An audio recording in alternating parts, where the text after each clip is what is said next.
To build a test in Blackboard, the first thing I do is to go to Course Tools, and then I scroll down and go to Tests, Surveys, and Pools. And I click Tests. And I build a test. I'm going to call this test Mock Test. I don't need to fill out those two boxes, and I click Submit. The next thing I do is load in the questions into that test. I could load in the questions directly from here, but I know from experience that I much prefer not to do that. Instead, what I like to do is to create pools of questions and then load those pools into the test. I use the Create Question Set option. So what I'm going to do now is to show you where I go to build pools of questions. Right now I'm in Tests. I want to get out of there and go to Pools of Questions. So we're going to go back to Tests, Surveys, and Pools, and we're going to load in some pools. We'll build a pool, and we're going to call it Mock Test Pool 1 in parentheses. I'm putting it in parentheses because I've got 80 pools in this Blackboard site already, and I want to keep it again at the top of the alphabetical order by putting in parentheses. Now that I'm in a pool, I'm going to create my questions. I have a number of options for types of questions: multiple choice, multiple answer, essay, true, false, short answer. But what I'm going to do is create a multiple choice test. The first question in Microsoft Word, I've already got the question set ready. What I'm going to do is ask that same question in two separate ways. Piano in music means play quietly. Well, that's true. Whereas piano in music means play loudly. Well, that's going to be false. And what I'm going to do is load both of these questions into that pool. And when I load that pool into the test, I'm going to ask the test to select one of these two questions. So here's the first question. I'm going to copy that, Command C, and paste it into here. Now I could paste it right into there, but I know from experience that I get lots of formatting issues when I start using these boxes right here. So I much prefer to choose the HTML code view, which opens up a window, and I paste it in there. Then I click Update, and it's there. Now, one thing I like to do is to hit Command B to bold it. It looks a lot nicer for the student when he or she takes the test. Then we choose multiple choice options. I like capital ABC in vertical order. I don't allow partial credit, and for this question, I'm not going to scramble up the order of the answers. I do that sometimes, often actually, but for a true-false question, I'm not going to do that. There are a total of 4 answer boxes, and that's the default.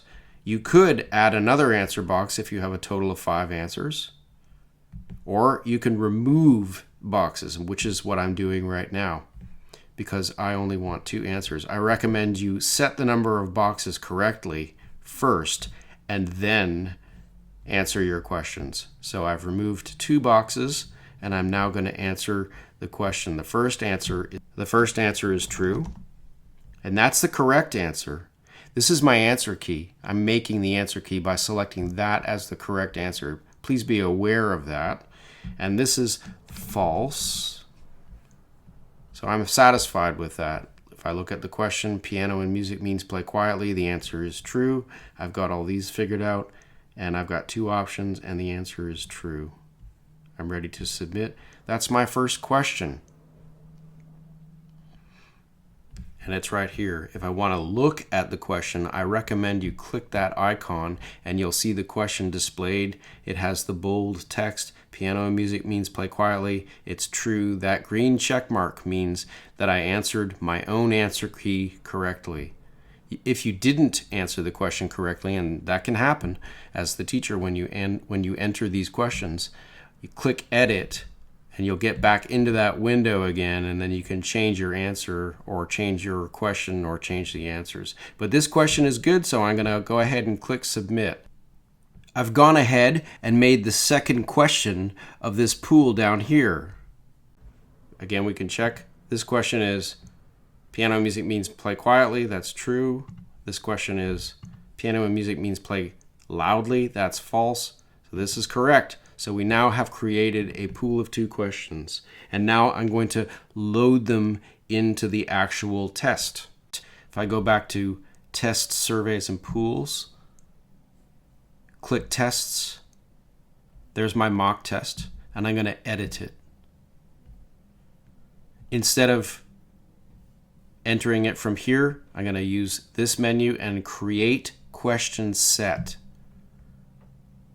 And I'm going to load in mock test pool 1. That's the one that I just created. And it generates these questions, but they're not yet selected, so we have to select them both in order for them to both be loaded into the test. I click submit. So this is the pool within this test. If I do the drop-down menu, you can see the 2 questions. You can check them out quickly. Make sure they're both correct. If you need to make any adjustments, you can edit again if you want to. But I want to explain what these numbers mean. There are 2 questions within this pool right here, and we're choosing, I think the default is that it chooses 1 question from that pool.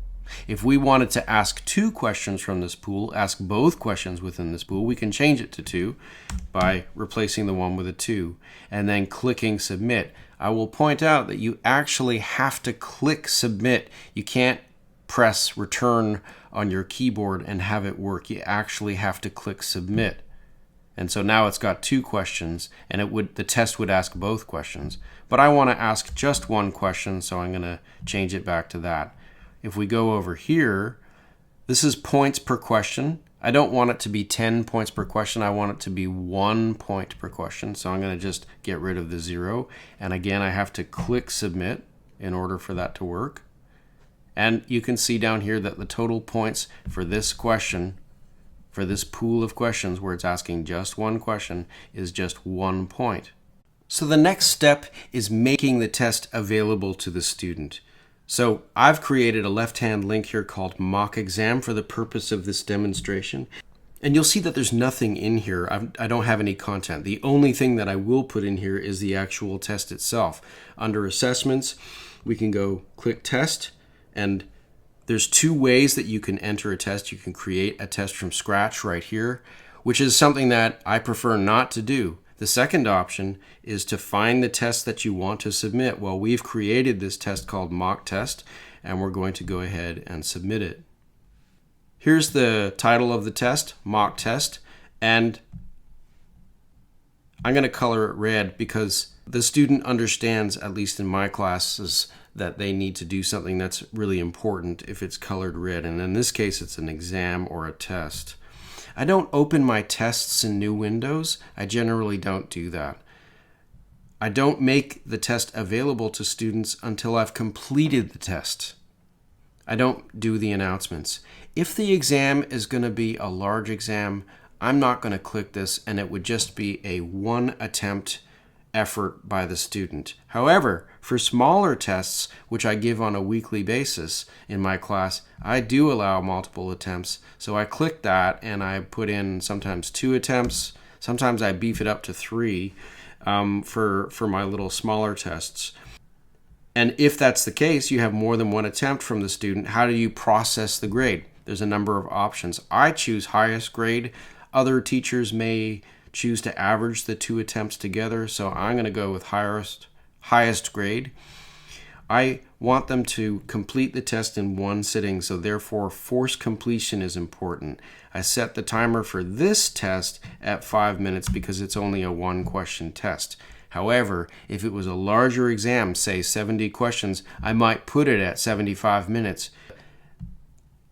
I recommend for auto submit clicking on, because what it does is it submits the test automatically at 5 minutes. That's just been my experience. It's easier to just do it that way. For dates, if it's going to be a formal large exam, I would have it just an 1.25 hour window. I would set this on the same date with an 1.25 hour window. But for my smaller exams, in my hybrid situation, right after my in-class meeting, I open the online class right away, and they have 7 days to complete these tests, which they can take at any time of the day or night. So sometimes this span of time might be a full week. But for a formal exam, I might just have the window open for the students to see the test at a very precise time for an hour and a quarter, as if they were taking the test in the classroom. This is due date. I do submit a due date for my smaller tests, so the last minute that they could ever possibly submit it, that's what I do here.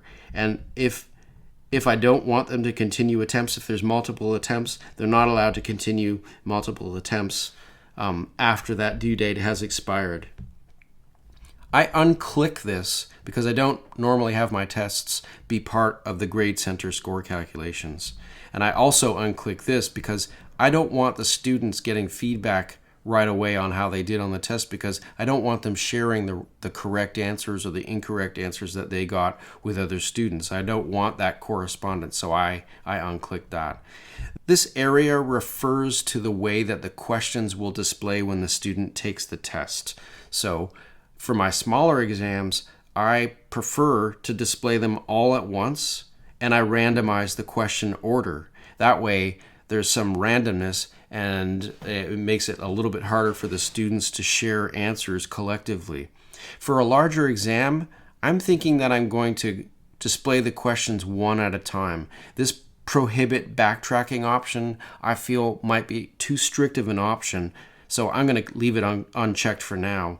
And for a large exam, I might not want to randomize the questions because I'm going to be asking my questions in a sequential order, and randomizing the questions would totally destroy that sequence. So I might choose one at a time for a larger exam. So I'm going to go back to all at once because this is a short little test, and I'm going to go ahead and click Submit. So here's the test. You'll notice that it's colored in red, and you can continue to add questions with pools by clicking Edit the Test. If you want to continue editing the test options, which is where we just were, that would be after you've finished editing the test. Then you go ahead and continue making sure that your test options are set up correctly. Go there. And then I recommend actually test driving the test itself, pretending you're the student, by clicking the link. So this is what the student will see after clicking the link. It will indicate all the appropriate information, that there's a limit of 5 minutes, that the test will automatically submit and save itself, and that the student has to complete it in one sitting, that there's multiple attempts. Then the student will click Begin. And here's the question. Piano means play loudly? Well, that's false. I'm going to go ahead and submit that. And if I didn't answer one of the questions, if the student forgets to answer one of the questions, it will indicate that in this little window before they click OK. So I'm clicking OK. This 0 out of 5 minutes means that I completed the test in less than 1 minute. I'm clicking OK to see my score.